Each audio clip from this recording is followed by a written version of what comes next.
아직은 스텔스화되지 않은 초기 형태라 일단은 임시로 기존 4세대 기체들처럼 기체 외부에 장착하는 것으로 결정되었습니다. 기체 형상은 베이비랩터라고 할 만큼 F-22와 흡사한 설계가 되어 있고 스텔스형으로 설계되는 신규 전투기들은 한결같이 비슷한 모양을 다들 하고 있습니다. 스텔스 형상에 맞추느라고 과거처럼 개성 있는 기체 형상을 만들기가 어려워진 시대가 된 것 같습니다. 다만 개인적으로 아쉬운 점이라면 조종실 캐노피의 형상을 볼 때 후방시계가 F-16이나 F-15처럼 완벽한 후방시계까지 제공하지는 않고 제한적인 후방시계만 제공한다는 점입니다. 후방 180도까지 완벽한 시야를 제공하는 F-16과 F-15 전투기들. 하지만 기체의 내부 공간을 최대로 활용하기 위해서는 어쩔 수 없이 타협점을 잡을 수밖에 없었을 걸로 보입니다. 위 사진의 F-22 및 F-35 전투기와 비교해볼 때 KF-X-209의 조종석은 F-35와 흡사하게 설계된 것을 볼 수 있습니다. KF-X-209의 조종석 부분 확대, 조종사의 헬멧은 F-35와 흡사한 것을 쓰고 있다. 그리고 특이점은 KF-X-209의 캐노피 전방 프레임은 F-35의 그것과 같이 스텔스성을 위하여 캐노피 유리 내부에 내장되어 접착하는 방식으로 설계된 것을 볼 수 있습니다. 또한 위 사진을 볼 때 조종사 헬멧은 HMD 형태로 F-35와 거의 유사하지만 F-35는 비용 절감 등을 이유로 제거해버린 허드도 추가로 탑재하고 있는 걸 볼 수 있습니다. 아무래도 F-35 개발 중에 HMD의 가상의 허드를 표시하게 만들었을 때 화상이 미세하게 흔들리는 등의 기술적인 문제로 많은 시간과 개발비를 추가로 투입했던 일이 있었는데 이런 전철을 밟지는 않을 것으로 보입니다. F-15의 전방동체 캐노피 전방 프레임이 외부로 돌출된 기존의 방식은 스텔스 성능에 나쁜 영향을 미친다. 기존 전투기들은 전방 프레임이 유리 밖으로 돌출되어 있습니다. 앞쪽에 힌지가 달려 뒤쪽이 열리는 F-35의 캐노피, 그리고 스텔스 성능을 위하여 전방 캐노피 프레임이 캐노피 안쪽에 접착되어 있음.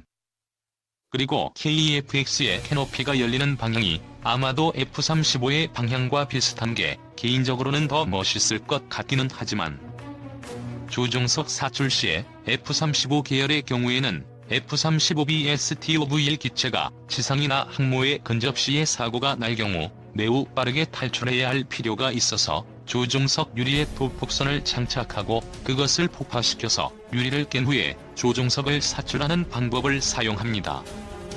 그래서 F-35의 경우에는 캐노피를 고정하는 힌지가 앞쪽에 있어도 상관이 없습니다. 그런데 KF-X-209의 그래픽상에는 조종석 유리에 도폭선이 보이지 않으므로 도폭선이 장착되지 않은 KF-C-209의 그래픽이 맞다면 캐노피를 날려버리는 방법을 사용할 것으로 보이고 KF-X-209의 조종석 캐노피 프레임 뒷부분이 톱니 모양으로 설계된 것을 보면 조종석 뒷부분에 힌지가 있을 것으로 추정해봅니다. 캐노피 앞부분에 캐노피 사출용 흰색 로켓 모터가 달려있는 F-22 전투기, 그리고 캐노피 뒷부분에 힌지가 있어야 캐노피 앞부분에 로켓 모터를 달아서 뒤쪽으로 캐노피를 날려보낸 후 안전하게 조종사가 사출할 수 있게 됩니다. 그래서 대략 결론을 내보면 KF-X-209의 캐노피는 모양은 F-35와 흡사하고 사출 방식은 F-22와 흡사하게 설계된 것으로 보입니다. KF-X 조종석 모급 KF-X는 2인승 버전도 존재한다. 일단 기체 외부로 튀어나온 각종 센서류 등을 정리해보면 1기수 콧등 부분에 있는 IFF 안테나라는 것으로 작고 길다란 막대형 4개가 보입니다. 다가오는 기체에 암호 전파를 보내서 파편이 제대로 오는지를 확인하여 적기와 아군기를 구별하는 역할을 합니다.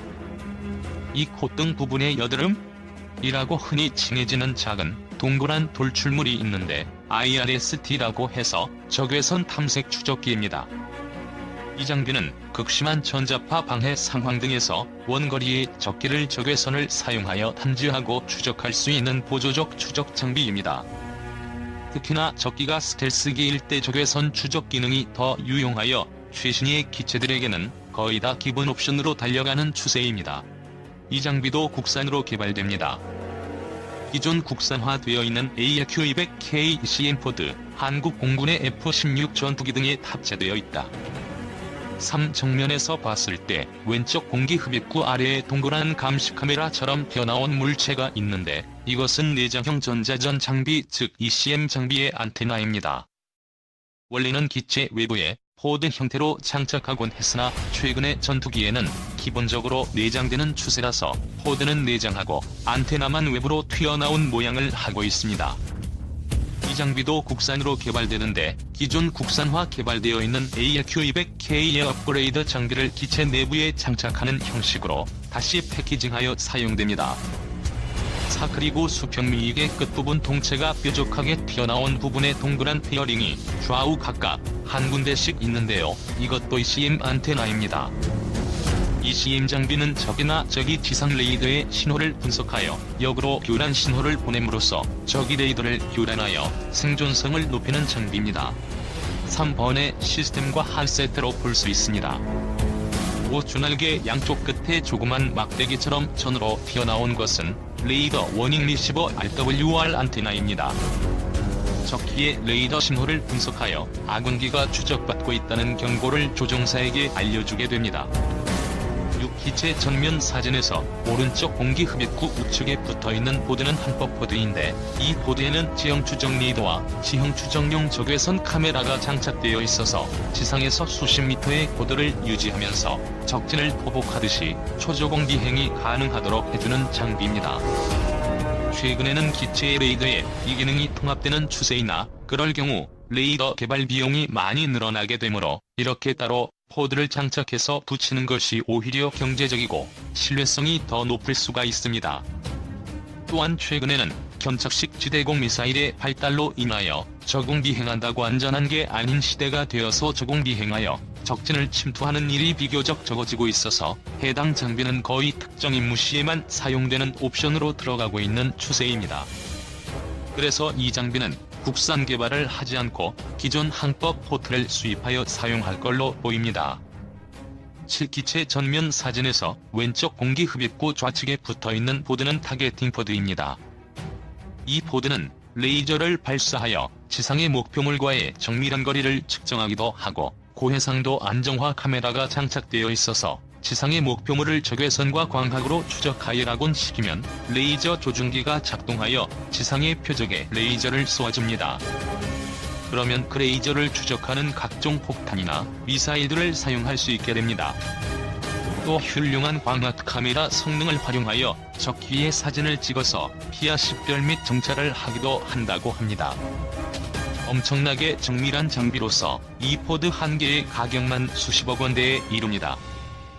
F-35 전투기의 경우에는 스나이퍼 포드라는 기존 제품을 기체 내장형으로 개조하여 기수에 내장해버렸는데 이렇게 만들려면 상당한 기술이 필요하다고 합니다.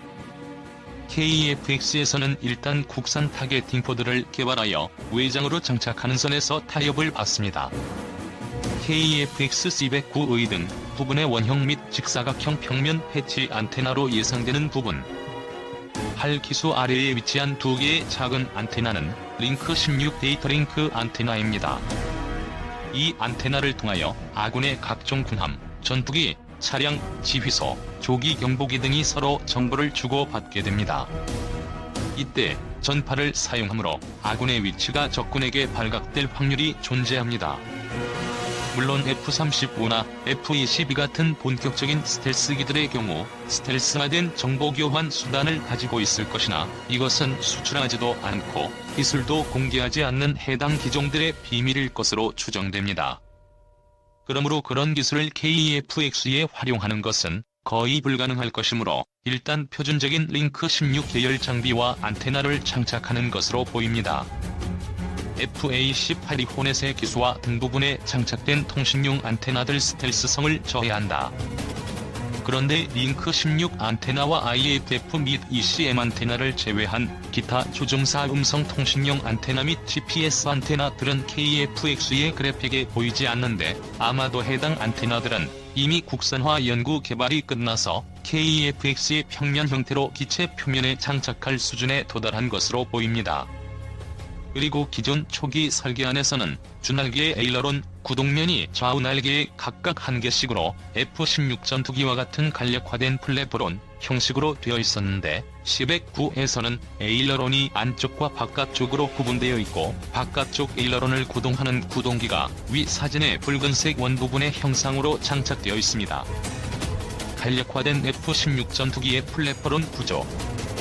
주로 대형 전투기에서는 에일러론을 좌우 날개에 각각 2개씩 장착하여 안쪽은 플랩으로 활용하고 바깥쪽은 에일러론으로 주로 활용하며 각종 기동 시에 안쪽 바깥쪽의 구동 각도를 달리하여 최적의 비행 효율을 얻도록 하고 있는데, KEFX C-109는 대형 전투기 스타일로 고급형으로 방향을 전환했다는 것을 알 수 있습니다. 에일러론을 각 날개의 안쪽 바깥쪽에 각각 2개를 설치하여 최대한의 공력 성능을 얻도록 설계한 F-22 전투기. 일단 기체의 설계는 목표한 가격대인 대당 700억 원 수준에 맞추어 적절한 성능을 내도록 잘 조합된 것 같습니다. 이 정도로 개발하는데도 기존에는 기술이 없어서 못한다고 정치권이나 감사부서의 발목을 잡혀 번번이 좌절되어 거의 15년 이상을 끌어온 것이 KEFX 프로젝트입니다. 그러니 더 이상 바라는 것은 올림픽 예선전도 통과 못한 선수가 금메달을 바라는 것과 비슷할지도 모르겠습니다. 일단 예선전부터 통과하는 것도 수많은 엔지니어들의 밤샘과 희생이 요구되고 있는 실정입니다. 스텔스기인 F-35 기수 아래에는 내장형 스나이퍼 포트의 타겟팅 광학창이 설치되어 있으며 모든 안테나는 기체 표면에 평면형으로 장착되어 있다.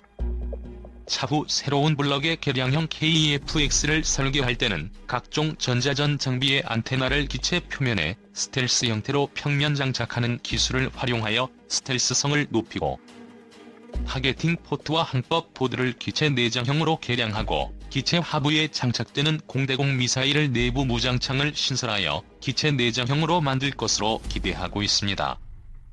만일 개량하더라도 내부 무장창의 용량이 작아서 많은 무장을 탑재하지는 못할 걸로 보입니다만, 기존 암람에 비해 길이와 부피가 대폭 감소된 쿠다 미사일. 현재 미국에서 쿠다라는 소형 공대공 미사일이 개발되고 있고, 이것은 기존 공대공 미사일 1개를 장착할 공간에 2개의 미사일을 장착 가능하므로, 이것을 도입한다면 최대 8발의 공대공 미사일을 기체 내부에 탑재할 수 있게 되므로 탑재 수량에 대한 걱정은 적어집니다. 물론 많은 양의 공대지 폭탄이나 미사일을 내부에 장착하는 것은 미래에도 조금 힘들지 않나 싶습니다.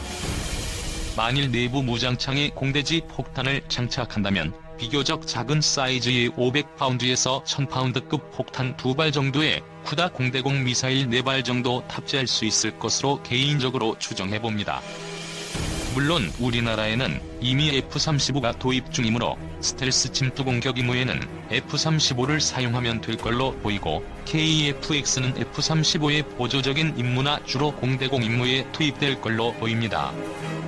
그리고 스텔스를 고려치 않을 경우 외부에 무장을 장착하면 되므로 미 해군